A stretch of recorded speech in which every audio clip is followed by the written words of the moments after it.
Today, the Subcommittee on Emergency Management and Technology will review the Department of Homeland Security's Countering Weapons of Mass Destruction Office and the Office of Health Security and examine their efforts to secure this great nation from weapons of mass destruction. I'd like to welcome our witnesses. Thank you for your work to protect this great nation from chemical, biological, radiological, and nuclear threats. We look forward to hearing from each of you. The Department of Homeland Security was created following the terrorist attacks on September 11, 2001, and brought together 22 federal agencies to coordinate and streamline efforts to protect our homeland. Shortly after the Twin Towers collapsed, a series of letters laced with anthrax were sent to congressional office buildings, news outlets, and postal facilities, killing 5 Americans and injuring 17. The 2001 anthrax attacks highlighted the means to which bad actors will go to terrorize innocent people and the need for the U.S. investment in CBRN security and defense. 23 years later, the risk of biological terrorism and weapons of mass destruction has not gone away. Recognizing the need to streamline and prioritize countering CBRN threats, the CWMD office was established in 2017 and authorized by Congress and President Trump in 2018. The mission of the Department of Homeland Security's Countering Weapons of Mass Destruction Office is to reduce vulnerability and protect American cities from a WMD attack by supporting operational partners on the ground. For example, CWMD's Securing the Cities program has equipped state and local agencies with nearly 48,000 items and pieces of equipment with detection and deterrence capabilities to protect communities across this country from radiological threats. In October 2023, a Houston police officer discovered dangerous levels of radiation in a metal scrapyard after his STC-provided personal radiation detector detected radiation during his commute to work. The hazardous material was identified and safely removed.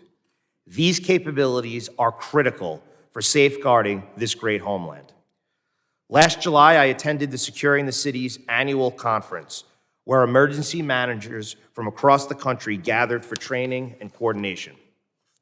I was grateful to attend and proud of STC's work to fortify a network of state, local, and federal partners that are committed to defending the United States of America from a potentially catastrophic nuclear or radiological attack. In October, CWMD held a Chem Prep program in Nassau County to review local chemical incident-related concerns, gaps, and vulnerabilities to discuss potential opportunities to optimize local preparedness. I was very pleased with the local outreach and support to first responders on Long Island, the same island that members of this committee on both sides of the aisle, myself, Congressman Lillotta, Congressman Garbarino, and now Congressman Suozzi represent. With numerous bad actors and threats confronting our nation, CWMD has provided U.S. Customs and Border Protection with radiation portal monitors to scan cargo for potential threats. While the CWMD office plays an essential role in equipping state and local partners with equipment and training to counter CBRN threats, there are opportunities to improve the effectiveness of this office. Although the office was established to streamline internal DHS operations and coordinations with states and localities, many reorganizations have taken place, and workplace morale has consistently received low rankings by CWMD office personnel.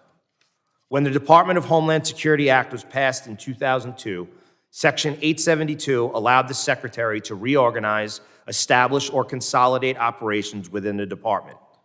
In 2022, the Secretary used this authority to reallocate some health security and biosecurity functions to the newly created Office of Health Security. Less than 5 years since the Office of Health Affairs was reorganized into CWMD.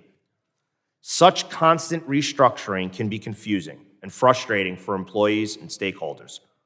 I'm looking forward to learning more about the Office of Health Security, the benefit of his move out of CWMD, and differentiating between the biodefense work of OHS with that of CWMD. I am also eager to hear an update on CWMD's BioWatch program, which is a monitoring system that collects and tests air samples for biological agents that may be used in a bioterrorism attack. This program has not kept pace with technological advancements since it was first created in response to the 2001 anthrax attacks, and requires 12 to 36 hours before successfully verifying a biological agent and warning the public. In 2019, DHS began a major acquisition program, Biological Detection for the 21st Century, BD21, to move toward the next generation of national biodetection. BD21 was intended to address some of BioWatch's limitations, including significantly shortening its time to detect. However, it seems that BD21 has been abandoned.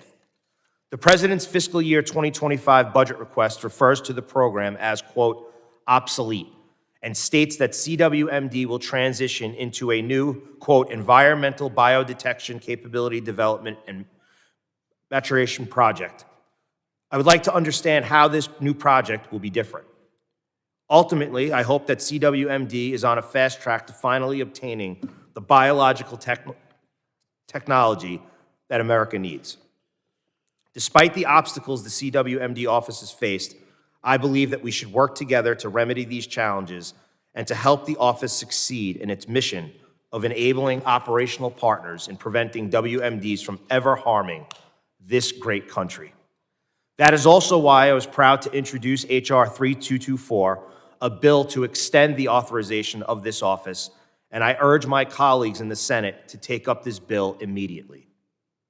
I look forward to hearing from our witnesses on the opportunities and challenges confronting the CWMD office, as well as the Office of Health Security.